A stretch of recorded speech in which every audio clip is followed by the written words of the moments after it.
พี่ทะเลพี่ทะเลไม่ลืม104งวดหน้านี่จะออกเอาเงิน104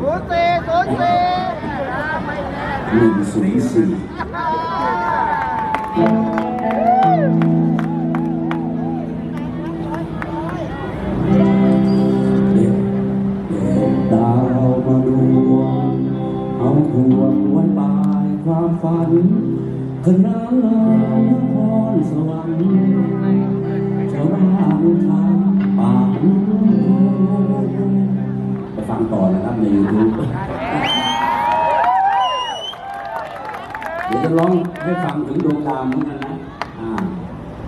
ฟังดูแล้วเดี๋ยวค่อยคุยกัน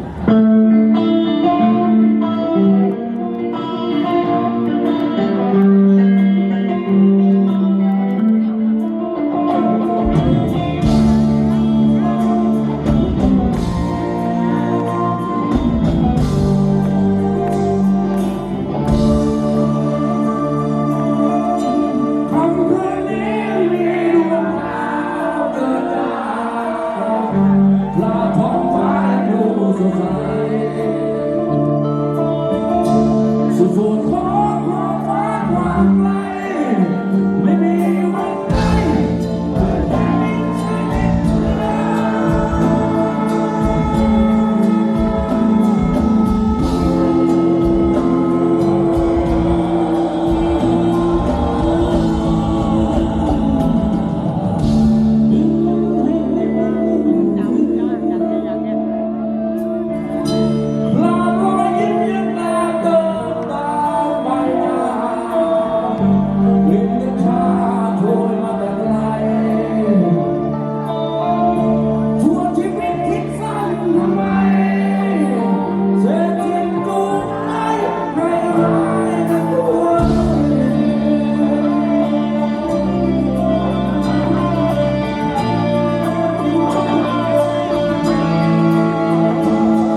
เด็กกับผมเขียนเพลงนี้เมื่อ 38 ปีที่แล้วอยู่ในอัลบั้มชุดแปะขายขวดนั่นแหละครับพี่น้องครับเพิ่งจะรู้เมื่อปี 2 ปีมันนี่เองว่าร้องผิดมาตลอดเลยที่บอกว่าคนดูกัญชาแล้วจะนอนตายใต้ต้นกัญชาเพราะปัจจุบันนี้ชาวโลกรู้ว่ากัญชากลายเป็นยารักษาโรคนี่ครับสักขีพยานยืนยันในวงของเราพยากัญชาเลยนะครับป๋าดูมือคีย์บอร์ดดูมาตั้งแต่5 ขวบตอนนี้จะ70อยู่แล้วยังไม่ตายหาสักที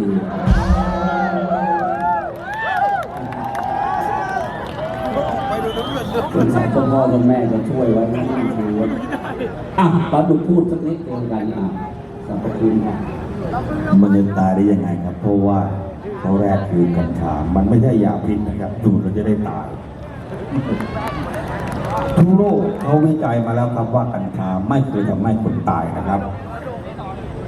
จะตายตอนไหนยังนึกภาพไม่ออกดูวันไม่ถึงครึ่งชั่วโมงหิวมากเลยครับหาข้าวหาขนมกินยุ่งไปหมดคนเรากินกันนั่งยิ้มสักพักเดินไปเดินมาอาหารย่อยดูดไปมวนขึ้นมวนหลับสบายครับตอนนี้กินได้นอนหลับได้อยู่ได้ยาวแล้วครับคนเราไม่ต้องกินอะไรมากนะครับ คนที่ตายคือกินไม่ได้นอนไม่หลับนะครับตายแน่นอนครับและการดื่มกัญชาก็ยังให้ประโยชน์เยอะนะครับเช่นรักษาโรคมะเร็งปอดรักษาโรคภูมิแพ้วัณโรค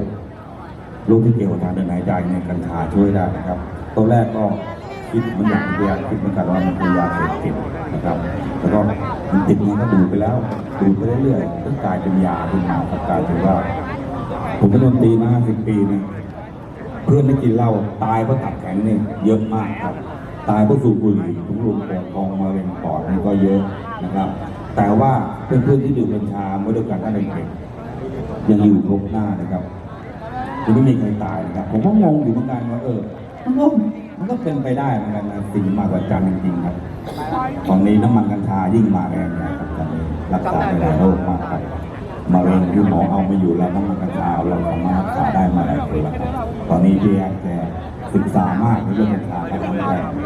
ที่แกเดินฝรั่งหลอกมาแต่งเพลงว่ากัญชาเป็นยาเสพติดดูแล้วตายแกต้องกัญชาตอนนี้แกกลับมาหยอดเลยซื้อข้าวกินทำไมหยอดน้ำกินหรือให้คุยฟังครับว่าสรรพคุณเป็นยังไงครับคืองานนี้คงคณะกรรมการเขาจ้างเรามาทำงานแห่เจ้าพ่อเจ้าแม่แห่มังกรลิงก็มาแห่กัญชาเอาสัญญาเลยให้พูดไปเดียวเป็นวิทยาทานคือเอาง่ายๆสั้นๆนะครับลุงตู่ยังหยอดน้ำมันกัญชาเลยแล้วลุงตู่เป็นไรเป็นนายกมีอำนาจมากที่สุดในประเทศไทยแต่ลุงตู่หยอดคนเดียวได้ยังไงชาวบ้านเขาอยากหยอดเหมือนกันใช่ปะมีใครกล้ามีตำรวจคนไหนกล้าไปจับลุงตู่บ้างอ่ะขนาดวิ่งไล่กันเล่นลุงตู่ยังไม่รู้เรื่องเลยดังนั้นขอโดนบันดาลด้วยความศักดิ์สิทธิ์ของเจ้าพ่อเจ้าแม่และมังกรแห่งปากน้ำโพจนไปดลใจให้ลุงตู่พลิกฝ่ามือให้กัญชาเป็นสิ่งที่ถูกกฎหมายเพื่อชาวปากน้ำโพและชาวไทยทั้งของจะได้มียารักษาโรคแบบถูกราคาถูกมากนะครับและวิธีที่เราจะทำให้คนไทยมีโอกาสได้เข้าถึงกัญชาก็คือพี่น้องครับปลูกแม่งทุกบ้านเลยนะครับรับรองตำรวจจับไม่ไหวแล้วครับเพราะตำรวจเองก็ปลูกเหมือนกันนะครับเวลานี้เปลี่ยนเรื่องกลับมาเรื่องที่ว่าเราแต่งเพลงแล้วมันร้องผิดมาตลอดก็แต่งใหม่ซะเลยมหัศจรรย์กัญชาครับเชียว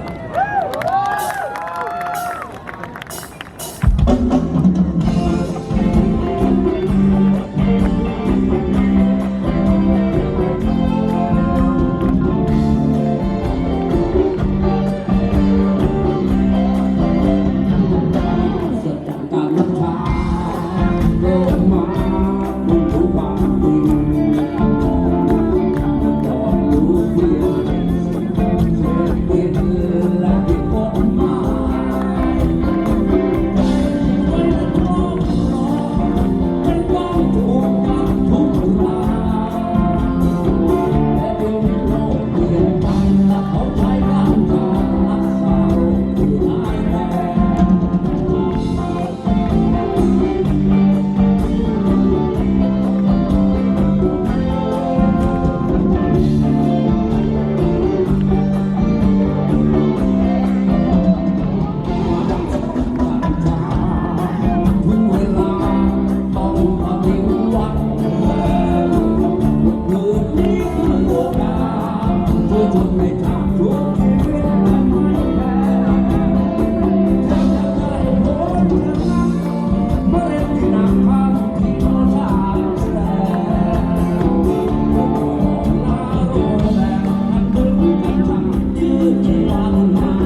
กพูดเรื่องราคา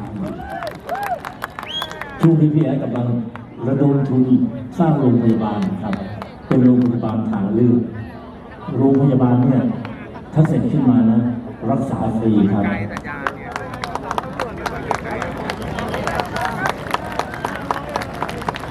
ท่านกลัวโรคอะไรนี้เนี่ยถามจริงกลัวไหมถ้าคนที่เรารักหรือเราเป็นมะเร็งเนี่ยผมแนะนำให้ท่านไปฉายแสงนะไปทำคีโมทำอะไรให้เต็มที่เลยนะครับอันนี้ที่ท่านคิดว่าสมัยเนี่ยมันเป็นสมัยใหม่ว่ามันถูกเครื่องไม้เครื่องมือดีนะครับลองดูนะครับแต่ถ้าเผื่อเกิดว่าหมอบอกว่ารับไม่ไหวแล้วนะคุณต้องอยู่ได้4 เดือน5 เดือนหรืออะไรก็แล้วแต่อย่าเพิ่งสิ้นหวังนะมันยังมีทางเลือกเสมอชีวิตมันเป็นเครื่องหนึ่งเป็นคนเดินมาหมอบอกอายุว่าอยู่ได้อีก2 ปีตายนะชีวิตของมัน2 ปีที่เหลือไม่มีความสุขเลยมนุษย์เราเนี่ยถ้ารู้วันตายมันไม่มีความสุขนะครับ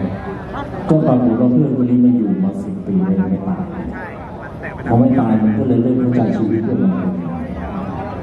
ไม่ต้องมามีใครเรื่องของพระเจ้ามาบอกว่าเราตายวันนี้อย่างนี้ไอการที่ไม่รู้ว่าวันตายเมื่อไหร่ที่สุดท่านทราบไหมครับว่ารางวัลที่ยิ่งใหญ่ของมนุษย์คืออะไรคือการมีชีวิตเราทำแล้วเราก็จะตายหมดแต่ตอนเราอยู่เนี่ยมนุษย์ไม่มีความเท่ากันเลยทั้งความคิดทั้งอะไรทั้งหมดเพราะฉะนั้นต้องเลือกนะครับต้องเลือกที่จะใช้ชีวิต